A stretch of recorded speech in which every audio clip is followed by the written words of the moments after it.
drain the skull demon yet. So instead, he hunts the imps first. One slash, one steal, and an ice needle skill is his.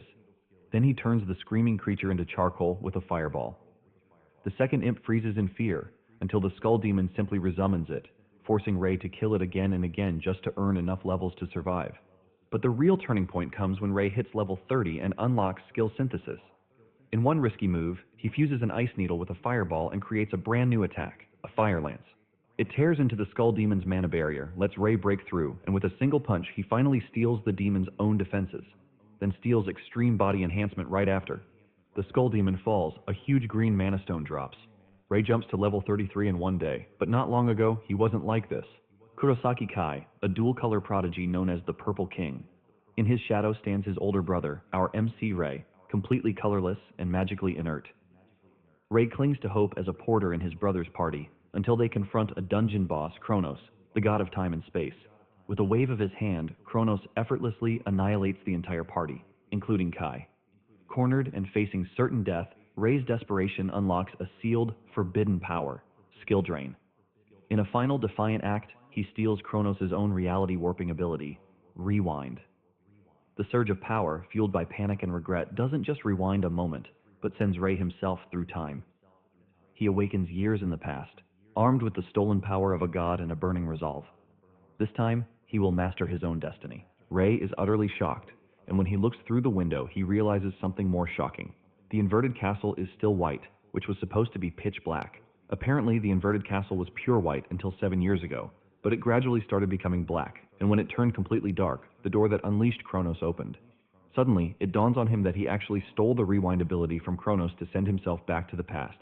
He picks up his phone to confirm the exact date, and he realizes that he has gone back 7 years. Curious, Ray opens his status window to see his skill list, and shockingly, the rewind skill is gone. But the ability Skill Drain still remains. Even though the rewind is gone, Ray is still happy with what he has left because, for 10 years, all he wanted was just a single skill, and since he has the Skill Drain, he feels fulfilled. Just then, the reminder on his phone comes on, reminding him that the very day is the Mage exam. Ray then heads to the Mage Association HQ that oversees the affairs of mages and dungeon conquests. He steps into the seemingly new headquarters, and before he can even get a breath of fresh air, he hears some dude call him colorless from behind. He turns around to see that the dudes are Goto and Oik, and they are both his brother's subordinates. They were also the ones who died in Kronos' room. Goto and Oik make fun of Ray for coming to the headquarters to take the mage exam yet again. They tell him that his efforts are basically pointless because no matter how many times he takes the test, he will always remain colorless. In truth, this is not the first time that Ray has taken the mage exam, but he kept taking the exam over and over again because he refused to give up. Not ready to play around with them, he slaps their hands away, telling them to leave him. Momentarily, he finds himself in the examiner's office, where he meets the examiner, Hinata Reiner, a B-rank mage. Even Hinata is tired of seeing Ray, and she tells him that he will eventually get himself killed if he continues trying. Ray assures Hinata that this time around would be different from the other times. Hinata has no choice but to accompany Ray to the exam venue, and since he has taken the exam loads of times, he needs no explanation. Apparently, he is to collect 3 mana stones from goblins to pass the exam. For those who have awakened a skill, this is usually no difficult task, but Ray has always been struggling with it. It turns out that a shocking event also happened that very day. A terrifying monster appeared in the level 1 dungeon, which is not supposed to be there. Just as Ray was expecting, the said monster showed up in the distance, looking all menacing. The monster turns out to be a red-cap goblin, which is a level 37 monster. Hinata is shocked when she sees this, leaving her to question why something so dangerous is present in the dungeon. Hinata whips out her sword, telling Ray to run so she can protect him. However, Ray knows that the level difference is just overwhelming. Before he regressed, Hinata lost against the monster because she was fighting to make sure that Ray could get to safety. Hinata got so beaten up that she was forced to retire as a mage. Ray blamed himself because Hinata's career as a mage was completely trashed because of his incompetence. However, this time around, Ray is prepared to switch things around.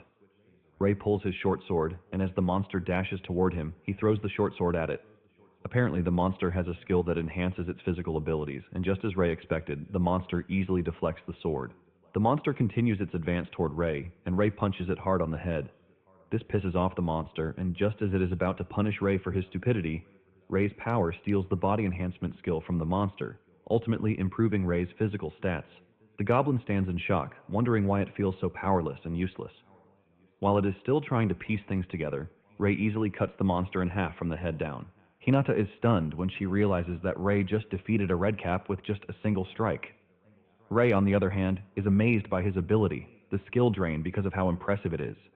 He is lost in happiness when Hinata jeers him back to reality, asking him how he was able to defeat the monster.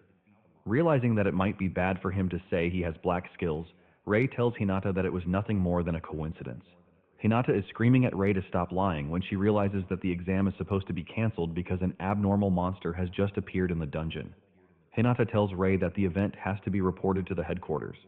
Ray is worried about himself, and he reminds Hinata that he still has 2 more mana stones to collect. But Hinata screams at him, telling him that he is in the wrong situation to be thinking about mana stones because it is dangerous.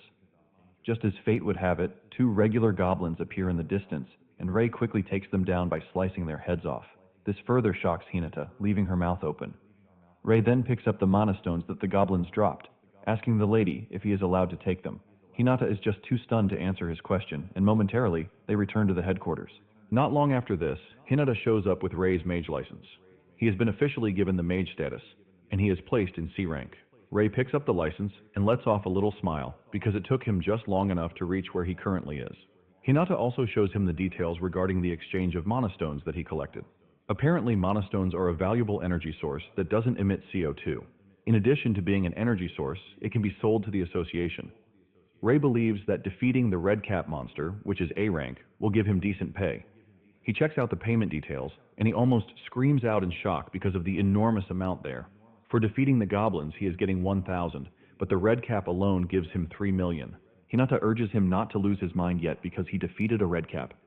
Ray is still surprised because he never knew that mages earn a lot of money, and Hinata tells him that he can even get more. This makes him curious, and he asks Hinata about the dungeons. After his discussion with Hinata, Ray heads to a C-rank dungeon that has been reserved for him. Ray is left in awe because, in the past, he could not enter a dungeon solo. However, with his new power, he is convinced that he can change the future. Just as he is about to step into the dungeon, he is suddenly grabbed by a skill known as Mana Hand. Ray turns around in frustration, and to his surprise, he is being held down by Goto and Oik. Oik and Goto make fun of him for trying to enter a dungeon solo, telling him that it is against the rules. With a scornful face, Ray tells the two that he is allowed because he has passed the mage examination. The two are surprised to hear this, and they assume that he is a chronic liar. Goto then walks up to Ray and pushes his head down with the Mana Hand, telling him to show his skills if he has truly awakened. Apparently, the Mana Hand is a skill that compresses mana itself into physical property. Even with the extreme body enhancement, Ray realizes that he can't actually break free. However, he is not one to give up under tough situations, and he angrily headbutts Goto. Goto stumbles backward, and at the same time, Ray steals his Mana Hand skill. Because he now possesses the Mana Hand, the one placed on him by Goto is ultimately disabled. An overwhelming blue aura emanates from his body, shocking Goto and Oik.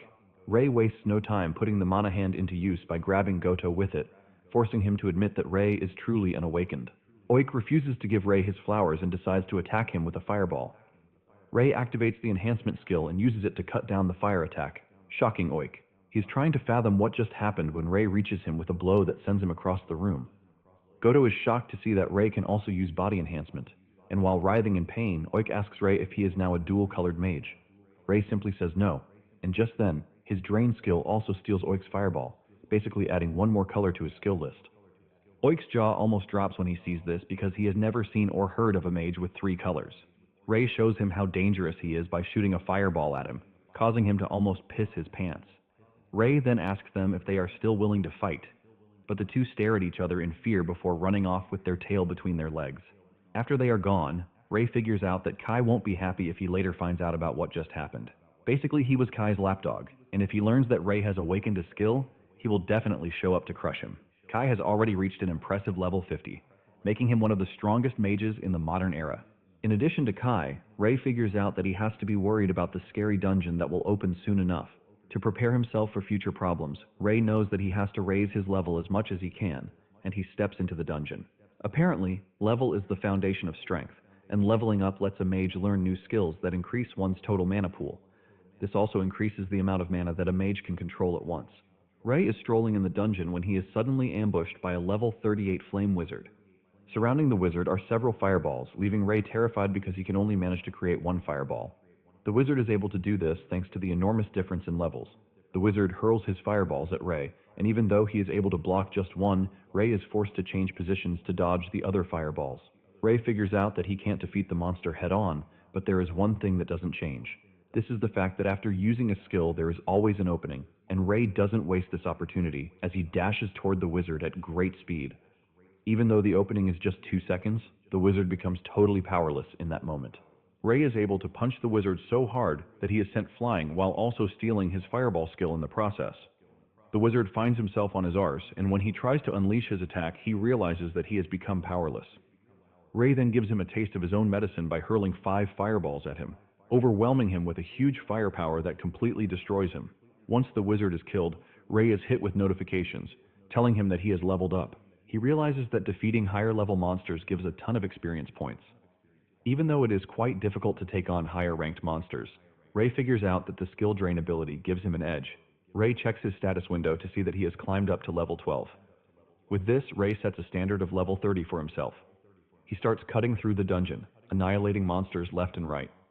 In no time, Ray reaches level 27, but he realizes that he is already slowing down because leveling up is getting tougher. Ray figures out that to reach level 30, he would have to defeat higher level opponents. Ray then heads to the deepest part of the dungeon, where he finds the boss room.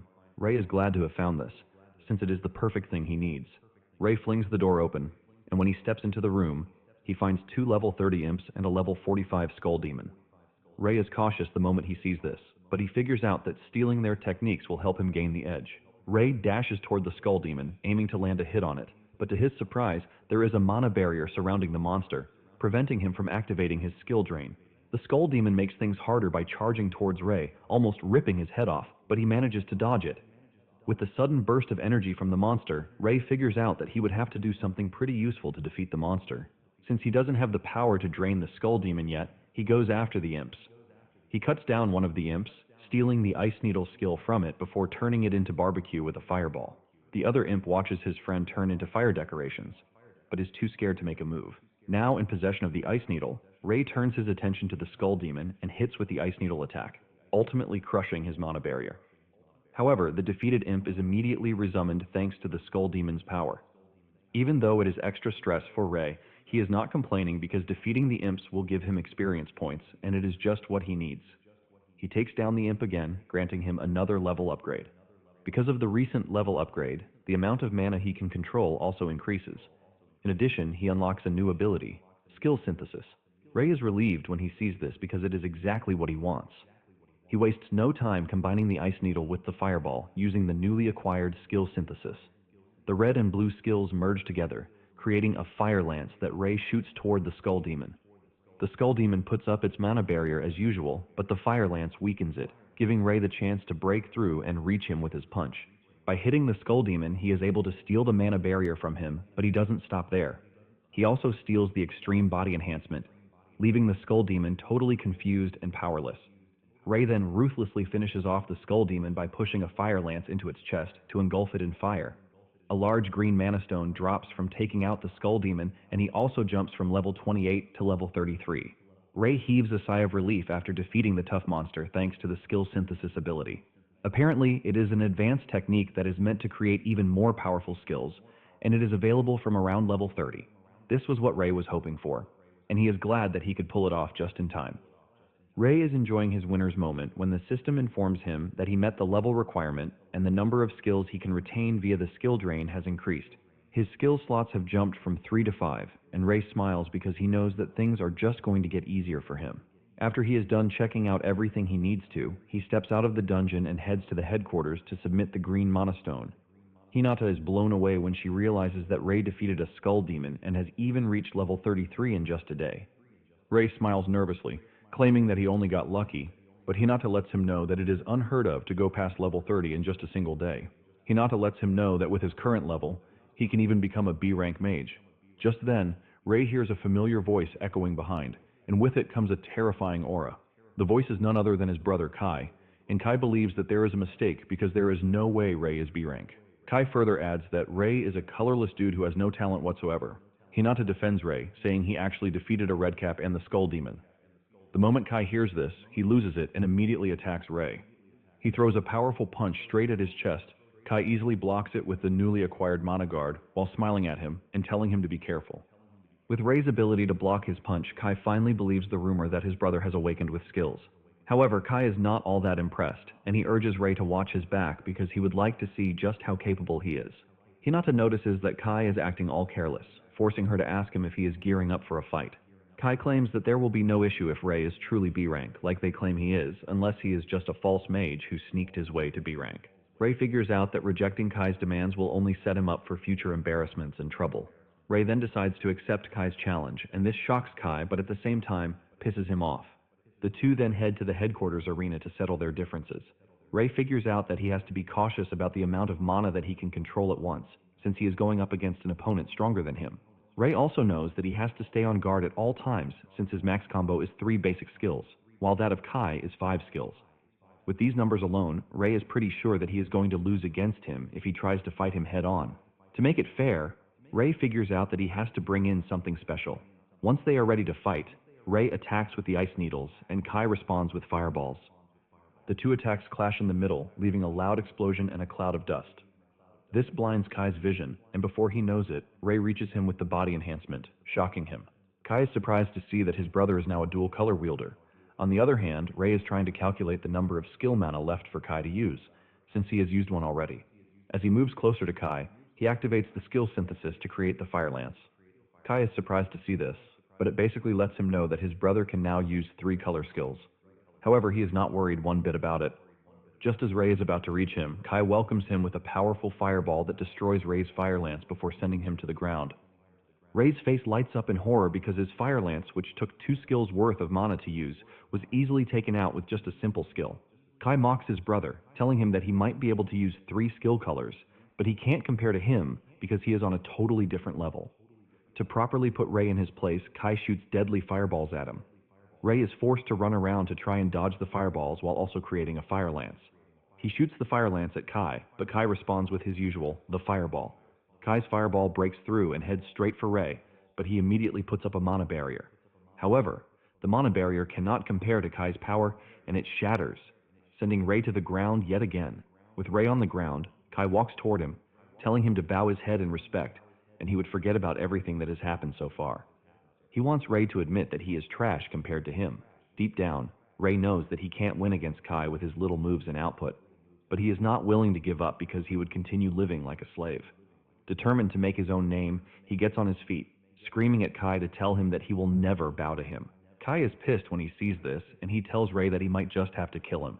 Kai immediately activates the Overlock skill, which consumes a large amount of mana but doubles the amount of mana that can be controlled at once.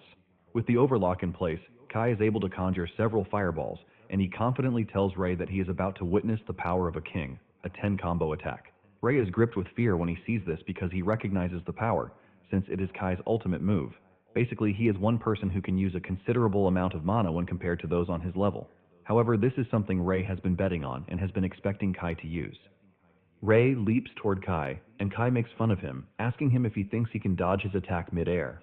Ray finds himself contending against a bunch of fireballs, but he activates the mana hand, shocking Kai because he wasn't expecting another skill. Ray knows that no matter how powerful Kai is, he is bound by a cooldown. He manages to dodge the fireballs, and he reaches Kai just in time. Kai is on his cooldown period when Ray reaches him, and he punches him in the face. Ray's punch is so heavy that it sends Kai across the arena, and by punching him, Ray also manages to steal his Overlock skill. Ray is pleased with the outcome since he was able to steal the Overlock skill too. Ray believes that he has won the fight, but Kai gets back on his feet with a disfigured face, threatening to kill Ray.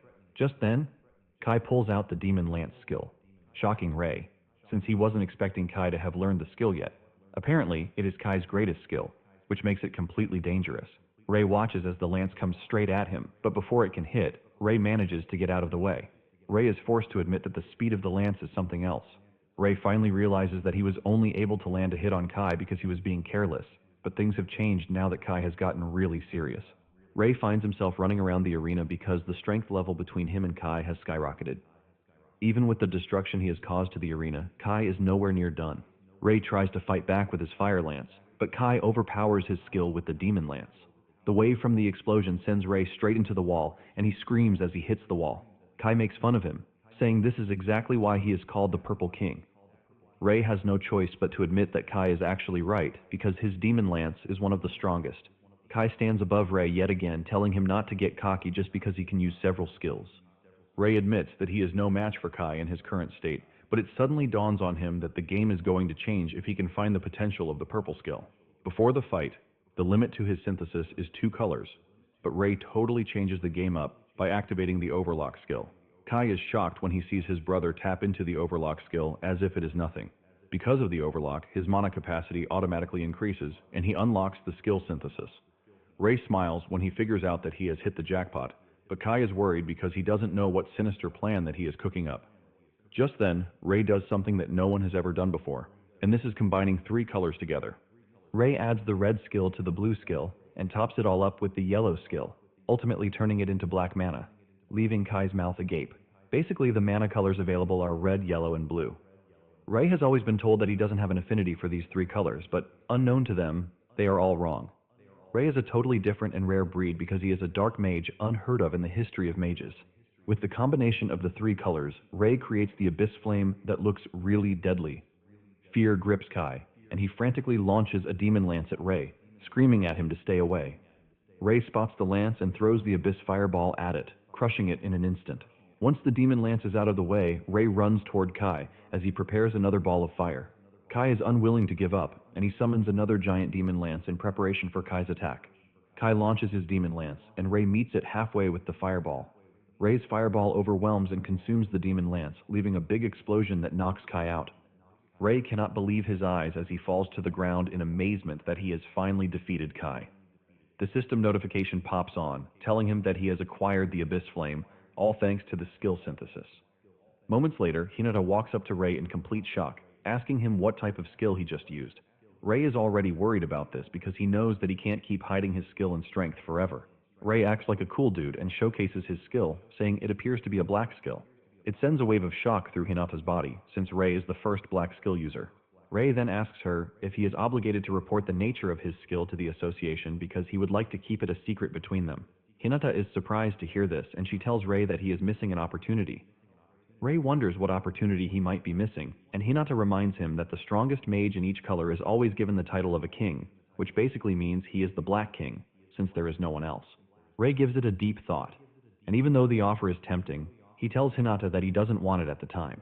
Ray knows he is still weak, which doesn't fit a king. Just then, he remembers that his brother is still passed out in the arena, and he asks Hinata if he will be okay. Hinata lets him know that Kai is one of the kings, and he is sure to recover soon, even though he is critically injured. Nonetheless, Hinata plans to take him to the medical room. Suddenly, they get an emergency notification on the phone, and when he checks it, he realizes that a dungeon has appeared in the western entrance of Ikebukuro Park, and the recommended mage level to enter is 70. Hinata is shocked when she sees this, but Ray was already expecting it because he knew it had happened in his past life. It is a level 70 dungeon when most of the kings are still in level 50. And in the first week of the dungeon's appearance, the kings realized just how weak they were. Because of this, they abandoned the Ikebukuro dungeon, but unknown to them, it is the starting point of a tragedy. Apparently, the dungeon suffered a dungeon collapse because a dungeon is expected to be conquered within a time frame, or else the monsters will come rushing out. Ikebukuro dungeon was the first of the dungeons where the dungeon outbreak happened. The appearance of the monsters resulted in so many deaths, leaving the city of Tokyo overwhelmed with monsters. In return, a lot of people died because of the terrifying number of monsters that raided the streets. However, Ray is prepared to stop the tragedy from happening all over again, no matter what it takes. Hinata almost loses her balance when Ray tells her his plan to conquer the dungeon. Hinata tries telling him how dangerous the dungeon is, even if he is quite strong. In addition to this, only A-rank mages are allowed to enter the dungeon because the recommendation level is way above 50. Since there is a bit of time before the dungeon outbreak, Ray confirms if the A-rank promotion exam is still next week, and Hinata says yes. Since this is the case, Ray tells Hinata his plan to rise to A-rank by the time he takes the next examination. Hinata is further surprised when she hears this, but she can't deny the fact that Ray can actually pass the exam with his skills. However, she sounds like there is a problem, and Ray asks her what it is. Hinata then tells him that to take an A-rank promotion test, he has to clear a B-rank dungeon with a party first.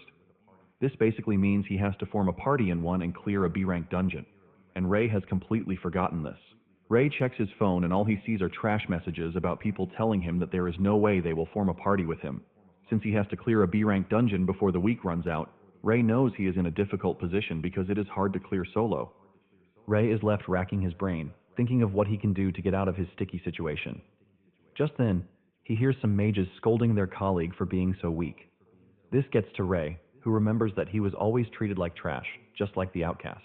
Apparently, the girl's name is Ichinose Aya, and her colleagues are not even holding back in calling her a dead weight. The moment Ray hears Aya's name, he remembers something quite important. It turns out that Aya would be known as the Scarlet King in the future, but she is still known as an incompetent mage in the current time. Even though she is weak, Ray is disappointed that her party members are treating her like trash.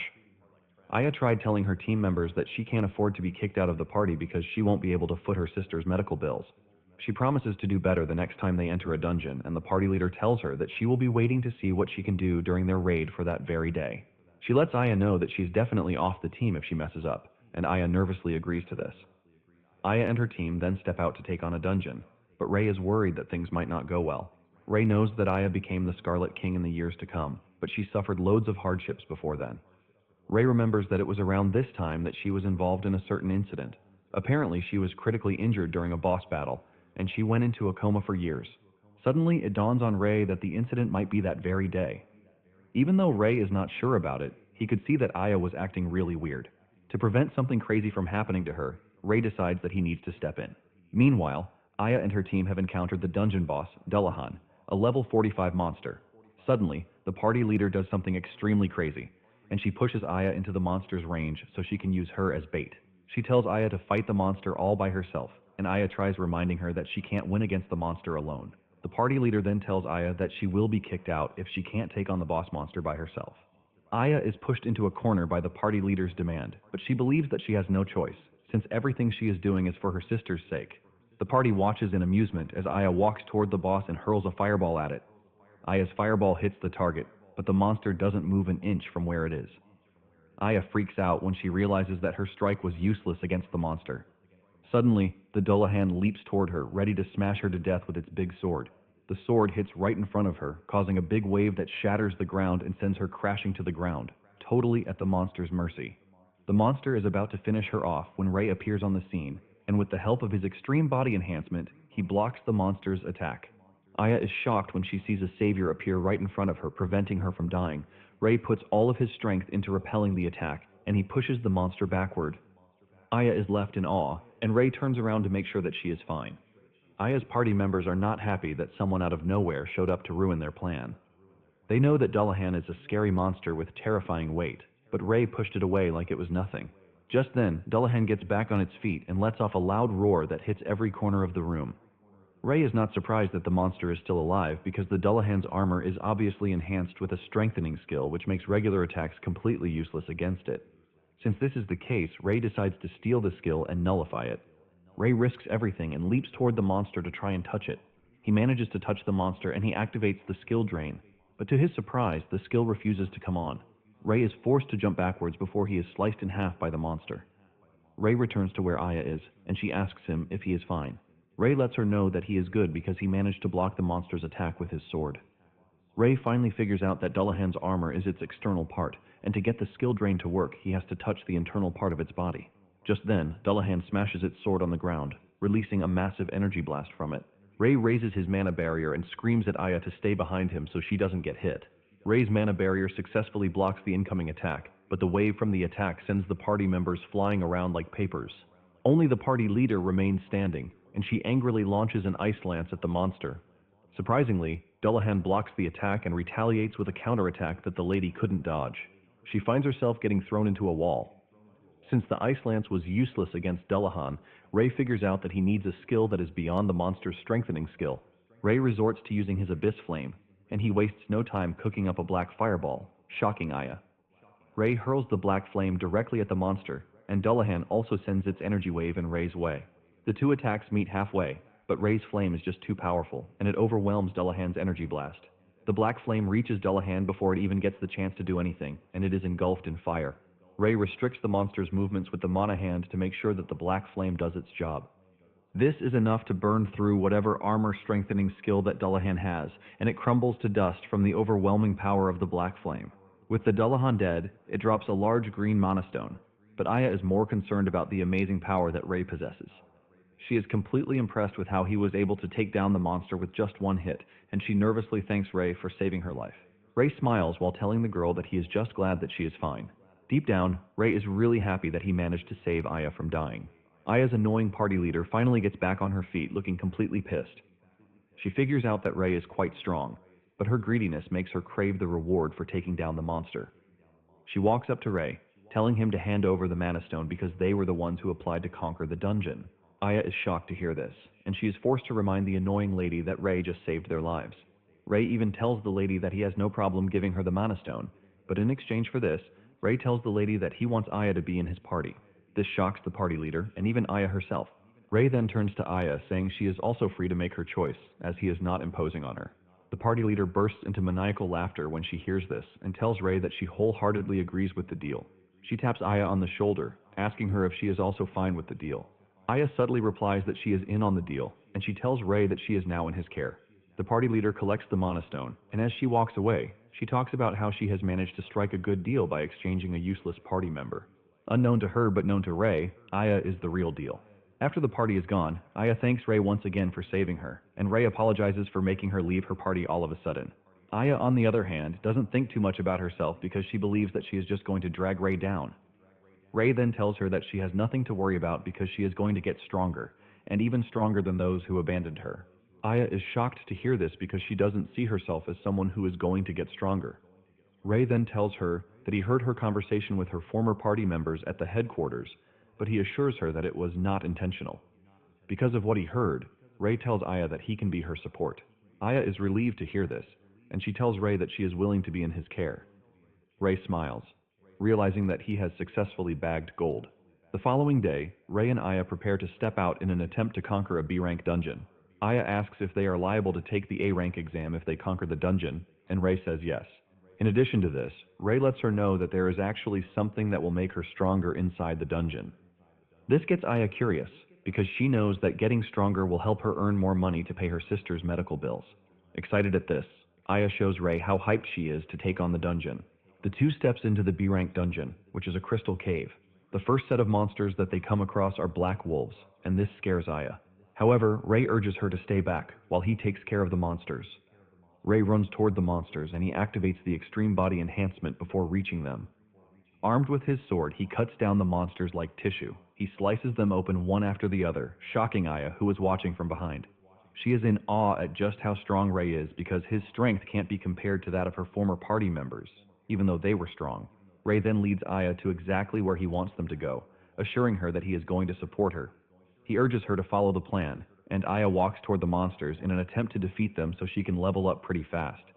Even though she can only use simple attacks, she is willing to try her best against the monsters. Aya conjures her fireballs in preparation for the little monsters running up to her. Meanwhile, Ray is standing and watching from behind because he has set Aya up for the perfect test to make her realize her own weapon. While Aya is dealing with the tiny monsters, a huge one appears from behind. But Ray is ready to deal with it because he is not in the mood to allow anything to tamper with what Aya has going on. Aya manages to defeat the monsters, but no matter how much she does, they just keep coming as if they have infinite respawn cards. She even gets bitten on her left arm to make things worse for her, because she is going to run out of mana if she finds a way around the annoying monsters. Aya is thinking about how hard her life is when she looks up to see Ray taking on a bunch of tougher monsters just so he can make things easier for her. This is when it finally dawns on her that she needs to stop complaining and start acting instead. Aya is ready to live up to the standards that Ray is setting for her, and she uses her emotions to conjure a fireball. She hurls the fireball at the monsters, and thanks to the emotions behind it, the fireball grows large enough to consume the monsters like chips. Aya is shocked when she realizes that her fireball is getting bigger, but her mana is not running out. Ray, on the other hand, is glad that Aya is finally getting a hold of her powers because she is actually suited for the battle of endurance. Basically, her mana pool is her greatest weapon, and she has just discovered it. Aya is left in awe when she realizes that she has unlocked a skill, Blast Furnace. Momentarily, the two arrive at the boss's room, which houses a level 52 huge slime. As Ray charges toward the slime, he tells Aya to use her new skill against the slime. Aya acknowledges the order, and she lets go of her blast furnace, releasing an overwhelming firepower that shocks her. She cannot believe that she is capable of such terrifying power. On the other hand, Ray is aware of what she is capable of because the blast furnace is a skill that increases the firepower of her skill, but at a high mana cost. It basically goes with her skill set. But suddenly, it dawns on Ray that the level of firepower that he is witnessing is higher than what he thought. Aya's firepower engulfs the entire room, turning it red, and she ultimately wipes out the slime. After the boss is defeated, Ray works up to her, commending her for a job well done. Aya is initially shaken, but she pulls herself together and starts laughing because she never thought she was capable of such amazing power. However, she doesn't waste a second to appreciate Ray because it is all thanks to him that she discovered her potential. After conquering the B-rank dungeon, the two return to the surface, and she mentions that they have managed to fulfill the condition that allows them to participate in the A-rank exam, meaning what is left is to take the exam. Ray smiles at her, confirming this, but deep down, he is edging to take the exam and pass because it is a must. On the day of the A-rank examination, the two head to the association, and Hinata tells them that they are going to have to measure their combat capabilities and pair them with someone for a mock battle. Ray is ready to take on the exam and pass, so he can finally become an A-rank mage for his next plan. Aya is also excited, and she urges Ray to put in his best too. Just then, they run into former party members and the annoying leader, Isoyama. They make fun of her for trying to take the exam, but Ray steps up to defend Aya, telling the party members that Aya is not going to lose to cowards like them. Isoyama scoffs and then mocks Ray, telling him that she has better party members that he can get instead of the useless Aya. Just then, the said party member appears in the distance, and it turns out to be a lady, Aono Yuri. This immediately gets Ray worried because he has heard the name in his past life. Apparently, Yuri was so powerful that she once soloed a very dangerous dungeon without much stress. It was after this that she became really famous, and judging by the present circumstances, Ray easily figures out that Yuri is probably around an A-rank mage already. Yuri then walks up to Ray saying that he looks like someone who is quite interesting. This catches Ray off guard, leaving him to stare at Yuri weirdly. Aya is worried about how Ray is acting, and she calls his name. The mention of his name immediately tells Yuri who he is, as she is able to figure out that he is Kai's elder brother. In addition, she has learned that Kai lost to him, and the news of this shocks Ray because he didn't know his feats had gone far amongst the mages. Aya, on the other hand, is totally shocked that Ray defeated Kai, and she is forced to ask him if it is true. Yuri then turns around to tell Ray that he might be impressive, but he has no chance against her. Yuri mentions that the Purple King, Kai, is weaker than her. Momentarily, the mages gather at the training center to try out their combat skills against the artificial golem provided by the association. Apparently, the golem is covered with a special rock that is harder than a normal rock, and the mages are urged to do their best against it. Ray is the first person to be called forward to try out his strength against the golem.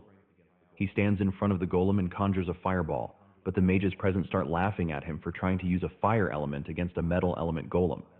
As he dashes toward the golem, Ray is pretty sure that the fire element will be totally useless against the golem, but just before he reaches the golem, he combines the fire attack with the ice shard to create the fire lance.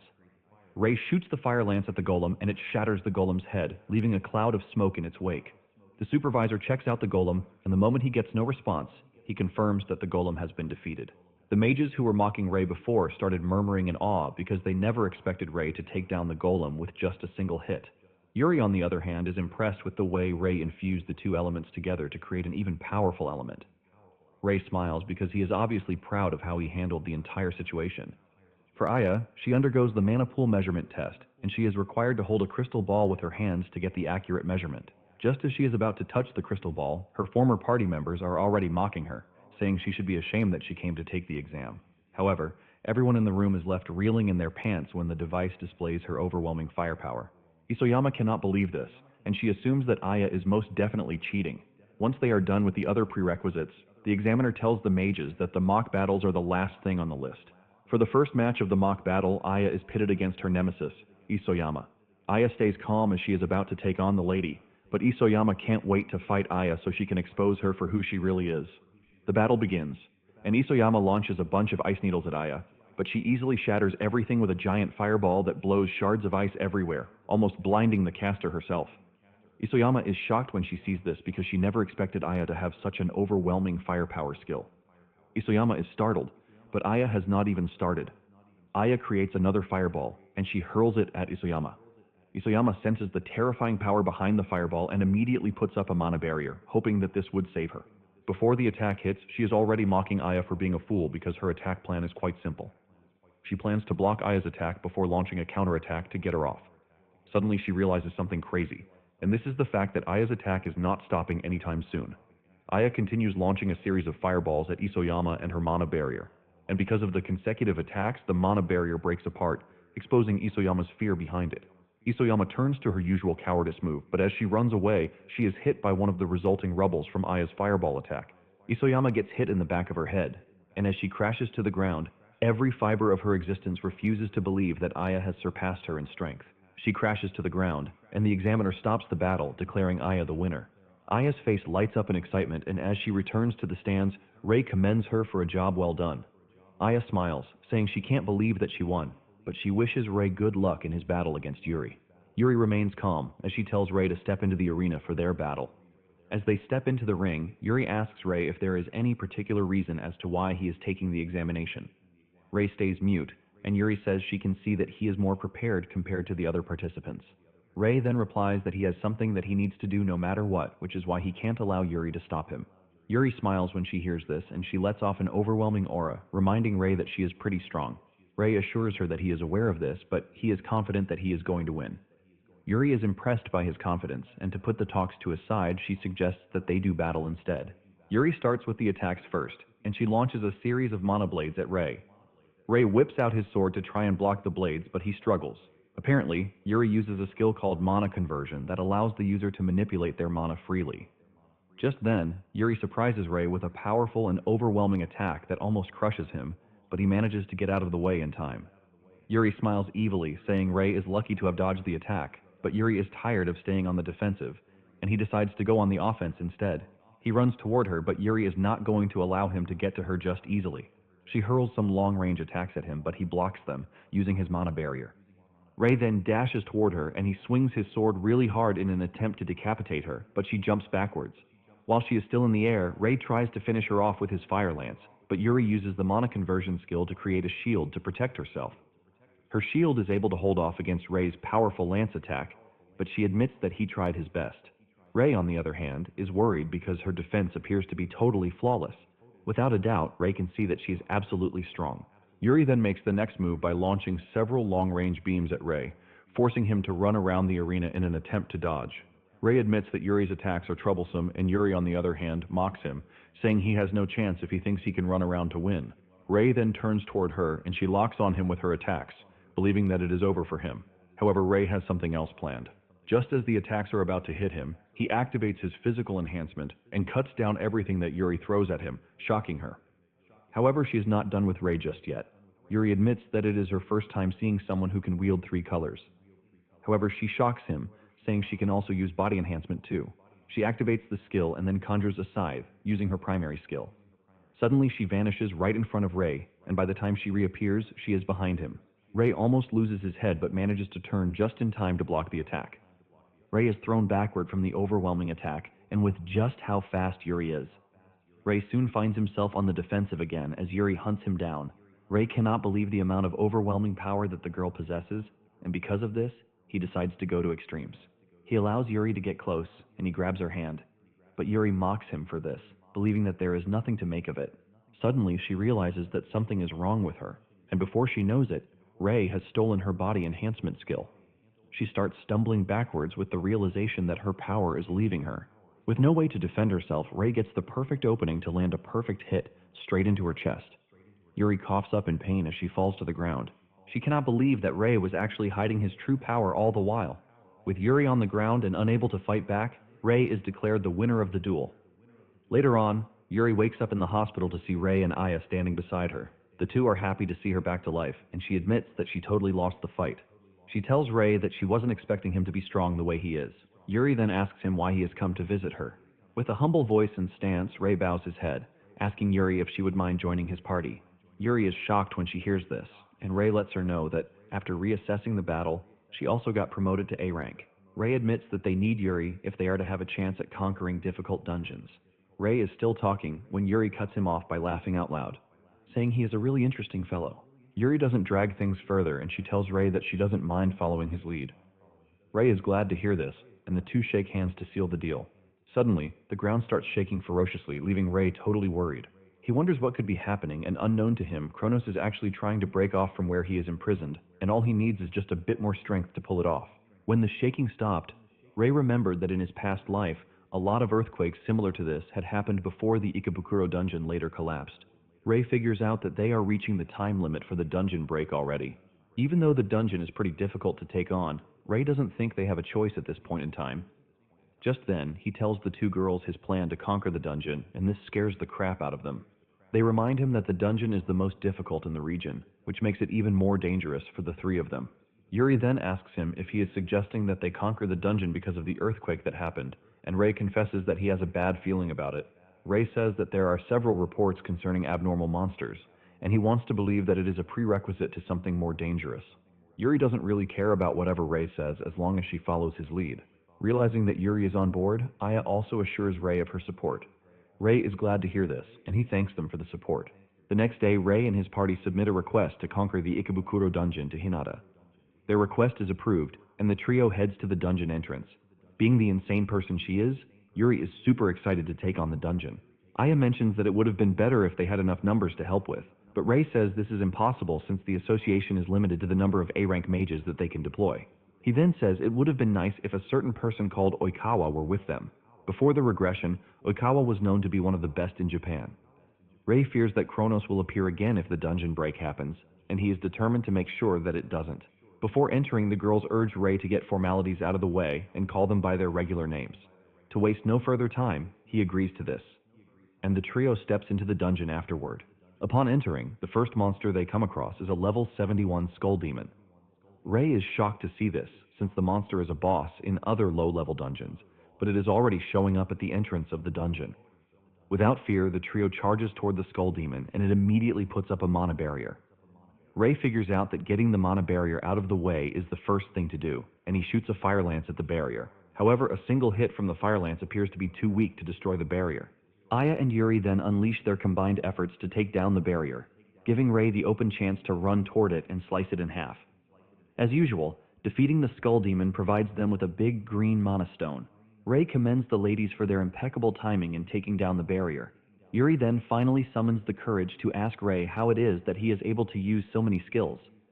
Ray takes a minute, but he finally answers, revealing that he has an ability called Skill Drain. The girls are confused by this, and Ray explains that just by touching, he is able to steal someone else's skill. It finally dawns on Yuri what happened during their duel. However, Ray assures Yuri that he has already returned her skill.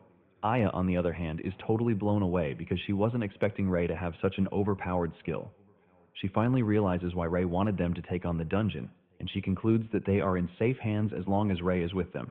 Aya is also determined to make sure that she is not a burden to the team. With this, the team continues their advance deeper into the dungeon, and shortly afterward, they arrive at the boss's room. Aya points out that the rumbling of the ground is getting more intense. She is forced to ask if they really have what it takes to take on the boss monster. Ray then tells Aya that they have undergone a level increase on their way to the boss's room, and with this, he believes that they should be able to pull it off. Aya admits that the dude is right with his analysis, and she is ready to prove herself to the team that she is not a drawback. Suddenly, something appears behind and grabs Aya before any of them can react. They turn around to see a terrifying creature, a level 89 Grim Reaper, which is the boss of the dungeon. Ray is ultimately shocked and terrified, since the boss shouldn't be out of its room. This leaves several questions running through his head, but the main focus of everything is that they are in a deep mess. Ray then tells Yuri that things might look bad, but they have no choice but to save Aya. Ray screams at Aya to make sure that she is fine. Apparently, Aya was able to cast a mana barrier to prevent herself from getting crushed, but at the same time, Ray is worried because Aya might have a large pool of mana, but there is still a limit to it.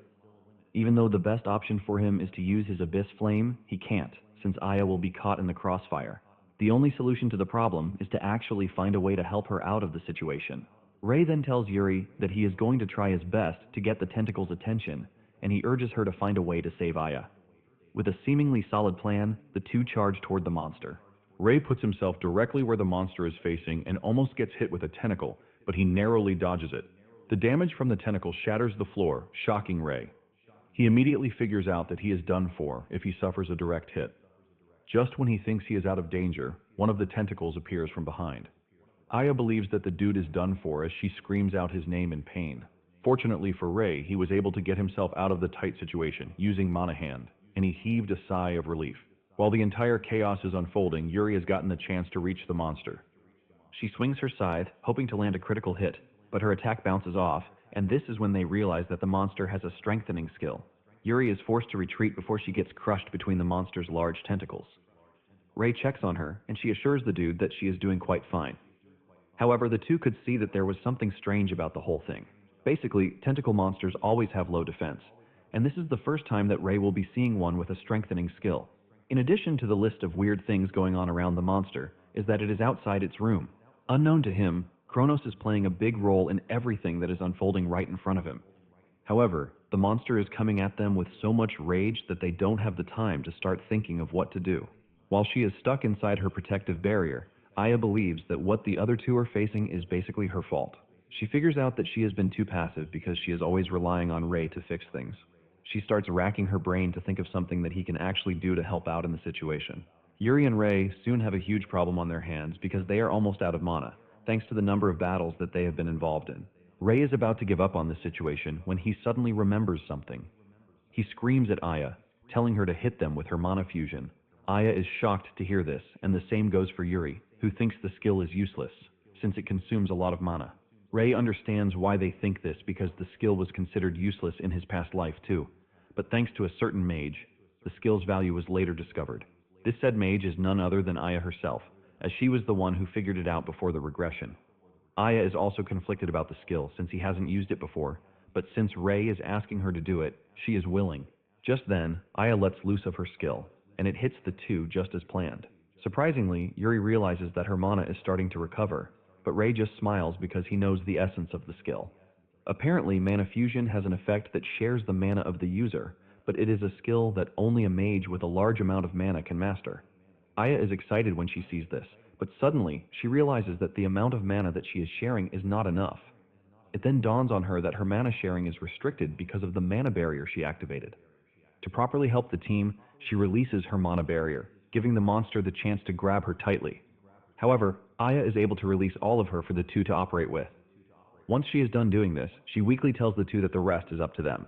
With the sacrifice of their teammate, the two get hyper-determined to take down the monster no matter what. The two charge toward the monster, ready to tear it apart to save Yuri. Since their mana has been restored, they have what it takes to cut through the monster's defenses using their enhancement skill. They start decimating the monsters left and right, and Ray urges Yuri to maintain the momentum so that they can save Aya.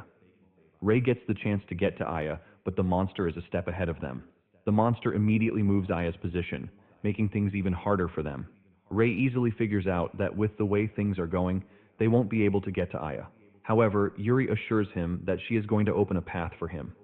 Yuri then taps into her primary skill to unleash so much aura, creating stairs for Ray to climb on so he can reach Aya. Ray is thankful for the assist and he dashes toward Aya with the stairs. The monster tries to block his path with some of its tentacles, but Ray easily cuts them down with sheer fury. With so much speed and determination, he reaches Aya and he cuts her down from the monster's grasp. Ray manages to reach the ground, and he checks on Aya to make sure that she is fine. Aya opens her eyes and smiles, saying Ray is just as impressive as ever.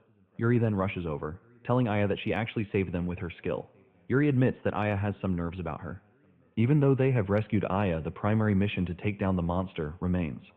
Ray and Yuri rush toward the monster, but things get even harder because it regenerates its tentacles. Yuri realizes that they have found themselves in a tough situation, and she asks Ray what their next move should be. Ray then tells Yuri to leave the rest to him, and even though she is skeptical, she agrees to let him do what he wants.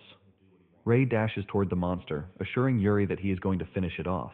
Yuri is shocked when she realizes that Ray is running toward the monster without a weapon in hand. Just as Ray is about to reach the monster's main body, it regenerates one of its tentacles to block his path. Ray then taps into the overclock power, hoping to double his firepower before using the abyss flame.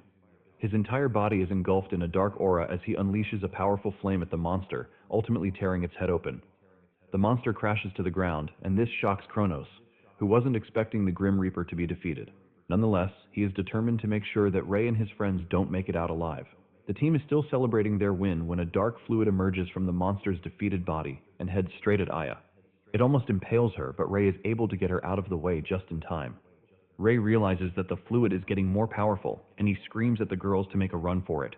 As they run toward the exit, Ray is hoping that they don't die, since they have managed to stop the dungeon from collapsing. Just as they are about to reach the exit, the fluid gets the edge over them. The trio is about to be swallowed up when a golden shield covers them, and a stern voice tells them to step aside. The team turns around to check out their savior, who is none other than the powerful Oikawa Hikaru. The girls are shocked when Oikawa introduces himself because Ray had mentioned his name before they entered the dungeon. Ray admits that he is the same guy whom he wanted help from. Basically, Oikawa is stronger than them all because he is currently an S-rank mage. In addition to this, he was known as the Yellow King before Ray's regression. Ray knows that they would have been toast if Oikawa had not arrived just in time to shield them with his barrier magic. Oikawa winks at them, saying he is glad that he made it just in time to save them. Oikawa mentioned that he was in another dungeon, which was a request from the country. However, he was contacted by someone who is none other than Hinata. Oikawa then shocks Ray by telling him that he knows him, since he is Kai's brother. Oikawa assures Ray that he has nothing to worry about because he was merely interested in him. Ray is relieved to hear this, and he finally thanks Oikawa for the assist. Oikawa doesn't take it as something really serious, and he tells Ray that he actually did something impressive to have defeated the boss of the dungeon. Just then, the mana stone from defeating the monster drops, and Oikawa is shocked at how big the stone is. Oikawa figures out that the dungeon boss is pretty strong, and he throws the mana stone to Ray, who barely grabs it before it falls off. Oikawa congratulates Ray, saying he's looking forward to more from him. After saying this, Oikawa steps out of the dungeon, and the team follows suit. When they enter the association building, Yuri mentions that Oikawa is an interesting fellow, and Ray agrees with her. Hinata is shocked when she sees the team coming, and she starts screaming, asking if they are okay. Hinata has been worried about the team since they were taking too long in the dungeon. Hinata scolds Ray for heading straight into the dungeon after submitting his application form, even though the dungeon is more dangerous than the others. Hinata then asks them about the progress of the dungeon, expecting that they would still be at the entrance level. Hinata and her fellow attendants almost have a brain seizure when Ray mentions that they have conquered the entire dungeon. They can't believe their eyes and ears, causing them to scream like maniacs. The information about the Ikebukuro dungeon being conquered soon starts flying around. Guilds start running around to try to reach the person who conquered the dungeon. When addressing the press, Aya says she finally has enough money to cover her sister's medical bills, and in addition, she thanks Ray for the great opportunity. Isoyama and her party members are totally salty when they see this, but Isoyama still wants to believe that Aya is cheating. The same thing applies to Kai, who is utterly pissed about Ray being the one who conquered the dungeon. The news about Ray conquering the dungeon spread everywhere, especially since he was known as colorless before. Group chats went wild with friends calling each other out, suggesting that they all apologize for trash-talking Ray. While everyone is talking about how impressive Ray is, he is thinking about how he is going to get stronger, since he was able to conquer the dungeon thanks to the help he got from others. 3 days later, Ray heads to the association because Hinata summoned him, claiming that there is something he needs to hear. Ray and the girls are shocked when Hinata tells them that they have received a request to conquer a certain dungeon. Aya can't believe this because they just became A-rank mages, and Hinata says this is possible thanks to their recent achievement. Basically, dungeon explorations are usually requested by mages themselves, but being offered a formal request is something the association only allows to a certain number of mages. Aya smiles, telling Ray that everyone is counting on him, but Ray disagrees, saying the entire party is needed.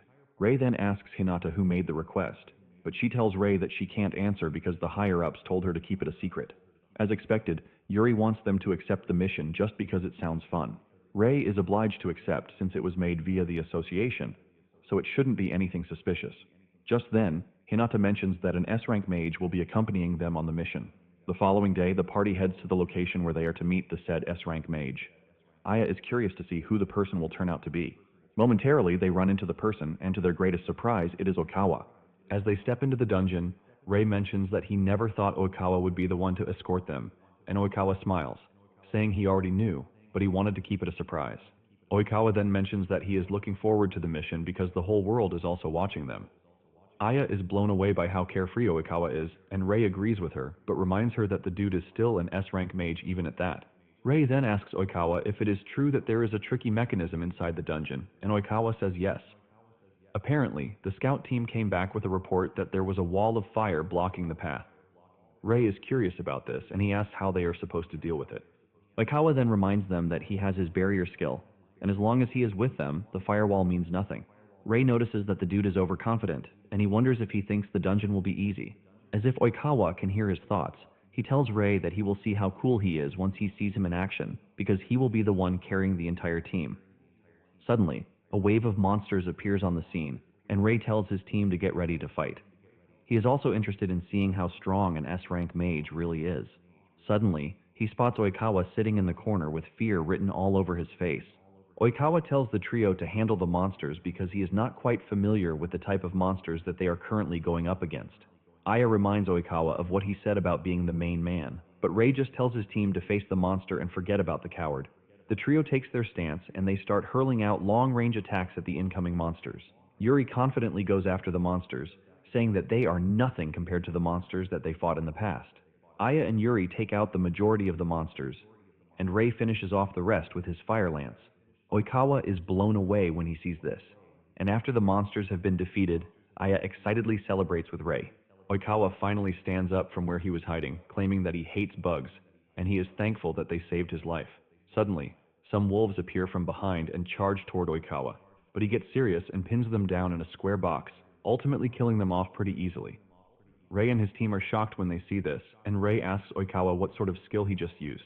Oikawa mentions that the skill is called the square box, and it is one of his barrier skills. However, the skill can't be used against a large foe. Rei is completely amazed because he has heard of it before, but this is the first time he will be witnessing it.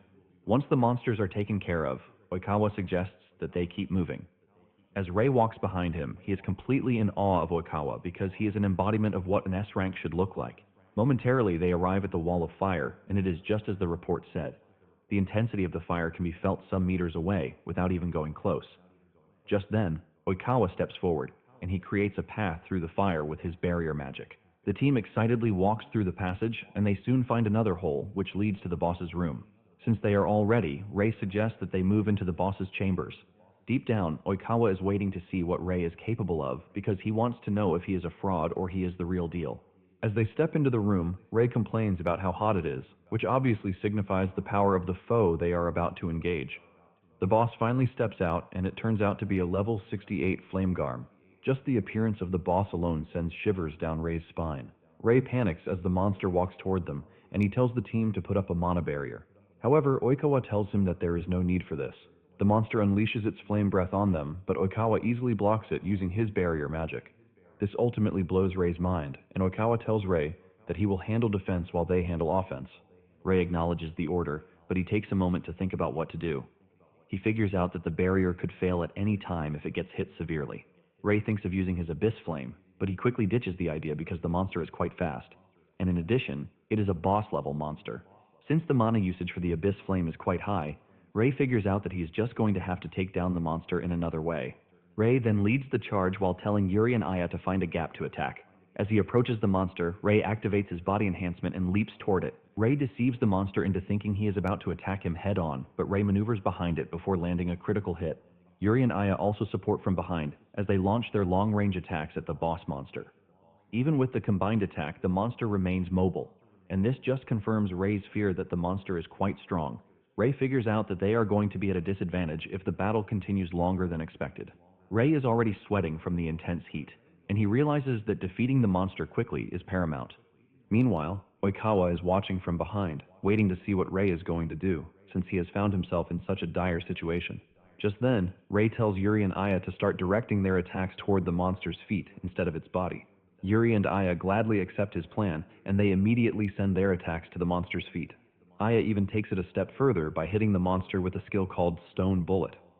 This forces the monster to start jumping around, but Rei figures out that no matter how agile it is, there is no way it will be able to dodge attacks in the air. Rei leaps toward the monster, and just as he is about to get to the monster, he covers his blade in ice, leaving Oikawa in awe. With the monster unable to move freely in the air, Rei lands a critical hit that sends it crashing to the ground, totally defeating it. The girls rush over to him as usual to congratulate him, but he tells them that it is all thanks to them. Oikawa is impressed with the teamwork that he just saw, and he concludes that Rei is just as the report said. However, Oikawa can see that Rei is still hiding his true power. Just then, Rei suggests that they head back to the association to make their reports, but Oikawa tells him to wait. Oikawa whips out the square box and tells Rei that he would like to test him. Oikawa tells Rei that the box can be used to capture monsters, but at the same time, it can also be used as a method for training. Oikawa then comes clean, telling Rei that he wants to see his true power. Because of this, Oikawa wants Rei to defeat the monsters sealed inside the box. He assures him that he is going to reseal the monsters if it starts getting dangerous, but it will be up to him to tell him to do it or not. Rei finally realizes why Oikawa followed them, and even though he doesn't know his true motives yet, Rei cannot let go of an opportunity to gain more experience. Rei then accepts Oikawa's request, and Oikawa unseals the square box. Just then, A terrifying black shadow appears from the box. Apparently, the monster residing in the box is one that changes its appearance depending on the fear of its opponent. Oikawa is excited to see what sort of appearance he will see, and just as expected, Rei's greatest fear, Kronos, gently emerges from the box. Oikawa is shocked to see this, since it is the first time he will be seeing such a monster. While Oikawa is excited about the whole new experience, Rei is freaking out. Yuri and Aya wonder why the black shadow suddenly transformed into a humanoid form, and with the look of things, they can clearly see that it is not a normal monster. At the same time, Oikawa wonders what sort of monster he is staring at, and whether Rei had fought the monster in the past. Rei, on the other hand, is surprised that even though he is not facing the real Kronos, he is still feeling the overwhelming aura coming from it. Rei then pushes his fear aside, and he goes after the monster with the intention of landing the first shot, but Kronos pulls out his long red sword and blocks the attack. Even though his attack is parried, Rei doesn't feel intimidated, and this motivates him. Before Kronos can land a counterstrike, he leaps backwards to dodge. Suddenly, he notices that Kronos' eyes are changing colors. At the last second, Rei moves out of the way, and out of nowhere, a devastating shockwave attack hits behind him. This shocks the trio watching the fight because they didn't even know when Kronos put the attack into motion. Even though it is an invisible attack, Oikawa is impressed with the fact that Rei was able to dodge it. Unknown to them, Rei was only able to dodge this because he had faced Kronos before his regression. Rei then cooks up an ice spear, and he dashes toward Kronos, but as he draws closer, he sees Kronos smiling at him. This distracts him, giving Kronos the chance to punch him into the distance. Aya screams out in fear, believing that Rei is done for, but thankfully, he is able to tank the hit. Rei starts getting worried because he didn't expect Kronos to nullify his attack so easily. Aya then tells Oikawa that the whole thing is getting dangerous, and he agrees. Oikawa decides to retrieve the shadow back into the box, and he stretches his hand to activate his power. Surprisingly, he realizes that something is wrong. Yuri also notices that Oikawa is worried and nothing is happening. She urges him to quickly retrieve the box, and Okawa replies that he is trying, but the shadow is resisting him. This is when it dawns on them that something beyond their power might have gotten out. Even Okawa is surprised because the box has never done that in the past. Since the monster appears to have gotten out of hand, Yuri and Aya decide to step in. They dash toward the monster before Rei can stop them. They both unleash their attacks at the same time, but Kronos easily deflects them and sends them flying with a powerful counterattack. The two crashed into the ground, leaving a massive explosion. Rei watches in horror as he tries to see if the two are still alive. Oikawa then apologizes for the way things have turned out. He tells Rei that he is going to fix everything, and he activates his barrier magic to restrain Kronos. Oikawa's confidence is soon shattered when Kronos gives off an evil smirk before shattering the restriction on his body. Fear grips Rei and Oikawa because they didn't expect Kronos to be able to break free of Oikawa's barrier magic. Oikawa admits that they are in trouble, and if care is not taken, they are just going to get wiped out. Rei then takes a moment to assess the situation, and he figures out that the fake Kronos is using some sort of strange skill. He then figures out that the monster is recreating the appearance and skills of Kronos from his memory. The solution to the whole thing immediately comes to his mind, and he tells Oikawa to back down. Rei remembers that in his past life, he was running away from Kronos, but as things stand, he will only remain stuck if he doesn't make a move. Rei then takes a huge leap toward the monster because he has figured out that the monster changed its appearance because of the strange skill. Just as he gets closer to the monster swings its sword hard at Rei, but he dodges it. Rei then gets the chance to close the distance to touch the monster. Once he does, he activates the skill drain, letting off a huge energy blast. However, Rei's plan works, and the monster turns to dust, signaling its defeat. Oikawa is left in shock as sweat runs down his face, asking himself what sort of skill he just saw Rei use. This is when he finally starts questioning just who exactly Rei is. 3 days later, Yuri and Oikawa meet in a strange building, and as they walk down the hallway, they talk about the events of the past few days. Yuri tells Oikawa that he should be happy that Rei even forgave him for what happened. Oikawa agrees with Yuri, but he lets Yuri know that Rei is far more amazing than what she actually reported. They soon arrive at a giant door, and sitting inside the large room is the Blue King, Hojo Itsuki. The two bow to him to pay their respects, and he urges them to remain free. Apparently, Hojo has been away for some time, exploring dungeons in other countries.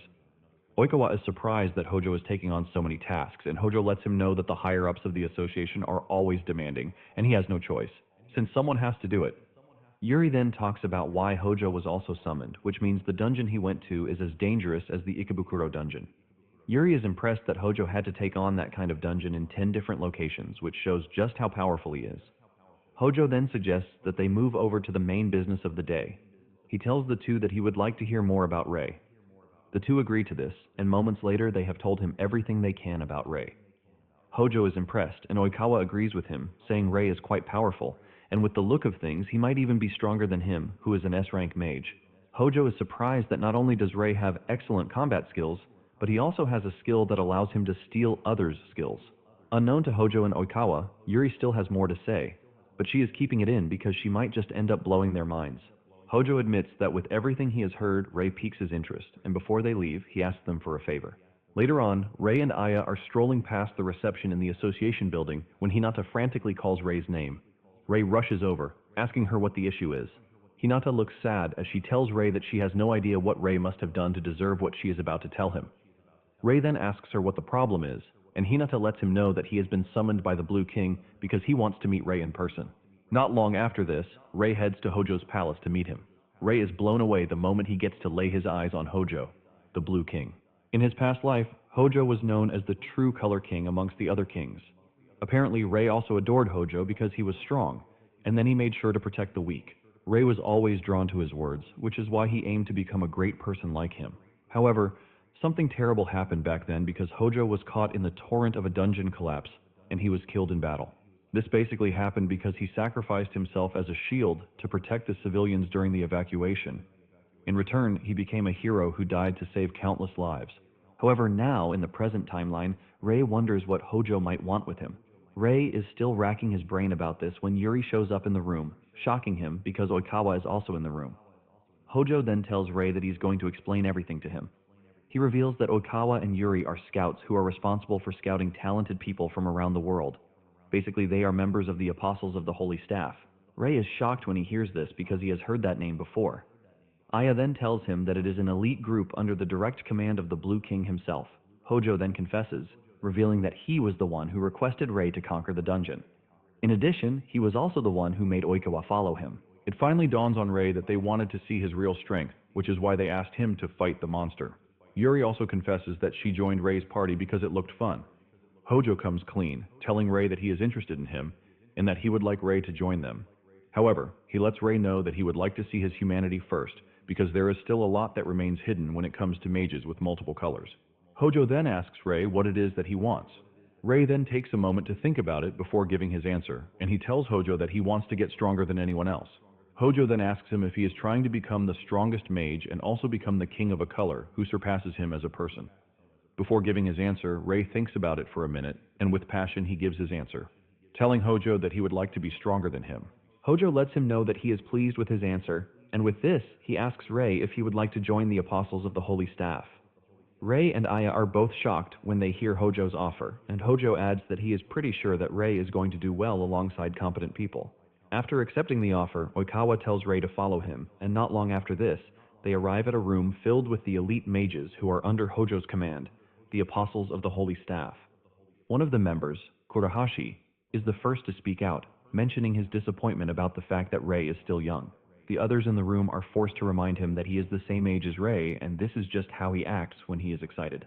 Oikawa then tells Rei to take his seat so he can explain the request from Hojo to everyone.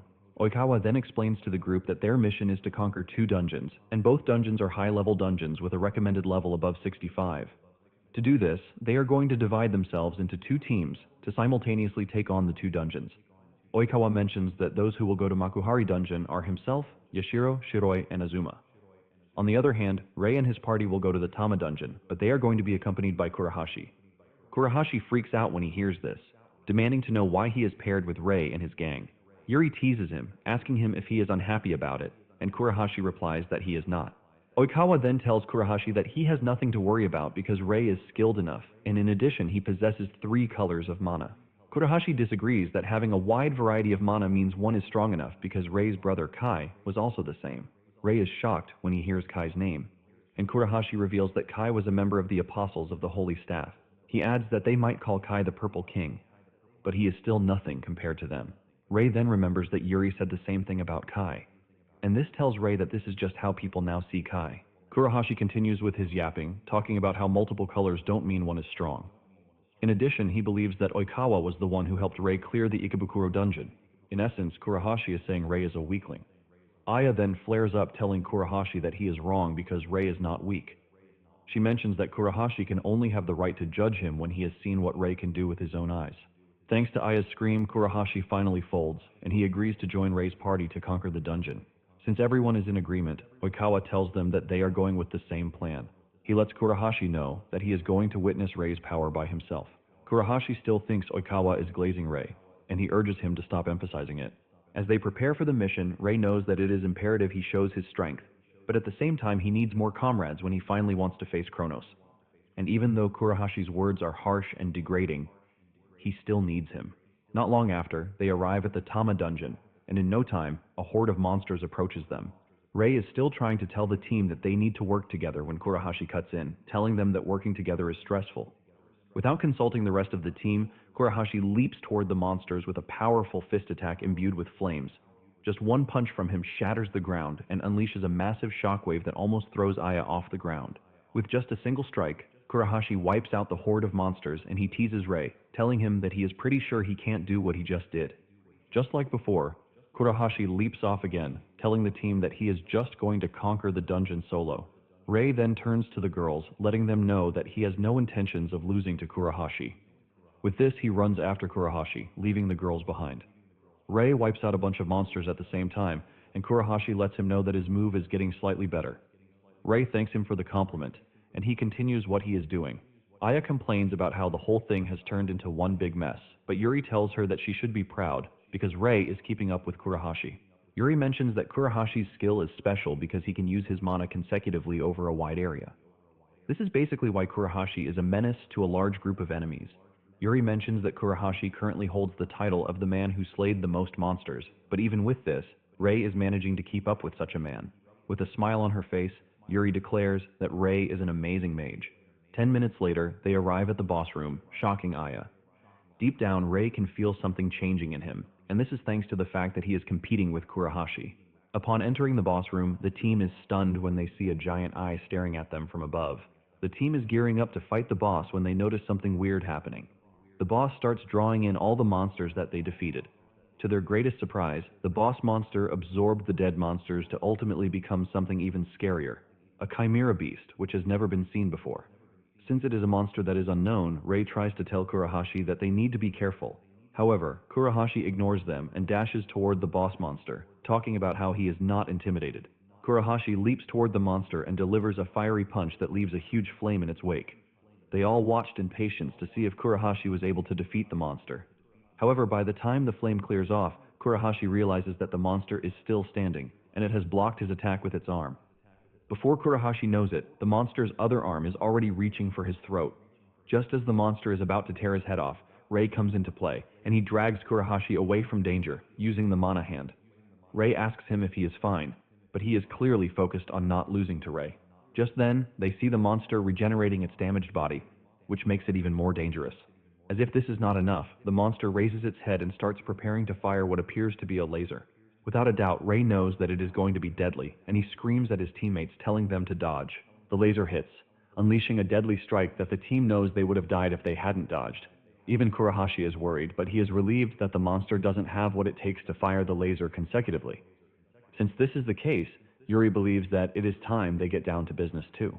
She fires ice spears at the monster, but to her surprise, the monster sustains no damage. This is when she realizes that Kurahashi being able to damage the monster with his fire was no joke. Rei figures out that they are in a tight spot because if they continue waiting around, the monster is just going to fire another shot, which might be worse than before. Rei has plans to attack the monster's main body, but he knows it would just use its arms to get in the way again. Rei then figures out a way, and he tells Aya to cast Mana Fusion on Kurahashi. Aya is surprised to hear this, and Rei confirms that this is what he said. Aya then activates her power, bathing Kurahashi with so much mana that he is forced to scream out. Rei then tells Kurahashi to attack the monster's main body when they still have time. Kurahashi does as told, and he leaps toward the monster, delivering a powerful blast to its body. Even with the amount of firepower that Rei delivered to the monster's body, it is still standing. Annoyed, the monster starts cooking up another laser blast. The team starts freaking out, but this is exactly what Rei wants. He dashes past Kurahashi, telling him that he really cleared the path. Rei closes down on the monster before it gets the chance to unleash its laser, and Rei cooks up his powerful black flame. Just as the monster fires its laser, Rei releases the black flame, ultimately overwhelming the laser and returning the damage to the beast. Rei's overwhelming power is enough to finish off the monster, leaving Kurahashi surprised. He knows that he couldn't even destroy the monster with his skill, and he is also impressed with Rei's decisiveness to break through in such a situation. Finally, Kurahashi is forced to admit that Rei is the real deal. Later on, the public hears about Rei's latest win, and everyone is blown away by the fact that Rei is showing incredible feats. Unfortunately, Kai is walking past when a dude talks down on him because Rei is now the cream of the crop. When Rei and his party return to the Apostles' building, Hojo commends them for doing a good job. He asks if the Tama dungeon provided more trouble than the previous dungeon, and Rei confirms this, saying they actually ran into a new type of monster. Oikawa then asks Kurahashi what he thinks of Rei after watching him fight. Kurahashi reluctantly replies that Rei isn't bad, and he adds that Rei has a good strategy too. One of the team members scolds Kurahashi for looking down on Rei, and even after seeing what he can do, he is still reluctant to admit that he is impressive. Kurahashi screams at the chick to shut her mouth before turning to Rei to apologize to him for calling him awful names. With this, Kurahashi admits that Rei is strong. Rei smiles when he hears this, and he tells Kurahashi that he is also glad that he helped him, so he doesn't actually need to apologize to him. Kurahashi tries so hard to hide how excited he is, and he covers it up with some bullshit, but everyone can see through his BS. Hojo is glad that Kurahashi has approved of Rei because there is no one to complain about him again. Hojo then stretches his hand to give Rei the badge of the Apostles, which means he is now a bona fide member of the team. Hojo lets him know that he is free to continue working with his party, but he urges Rei to always create time for them too. The two then shake hands on the deal. Meanwhile, Aya is totally dumbfounded because even though she is aware that Rei is impressive, it is a whole new standard to be recognized by one of the strongest mages. Kurahashi tries acting like a big bro, telling Rei that he is going to put him under his wings, but Yuri is there to ruin everything for him again, saying he is the one who needs a lesson. Kurahashi screams out in frustration, telling Yuri to just shut her mouth. On the other hand, Hojo is glad that he put Kurahashi on Rei's team because this has helped them to bond well. Oikawa also knows that Kurahashi would have been against Rei's recruitment if he didn't get to see what he could do firsthand. Oikawa is impressed by how smart Hojo is with his thinking. Once everyone is in line with Rei's induction, Hojo speaks up, saying he has a suggestion. To Rei's surprise, Hojo urges him to take the title of the Black King. Meanwhile, Kai and his party are seen fighting monsters in a dungeon, and Kai doesn't look like himself. One of the team members urges him to use the overclock skill, totally forgetting that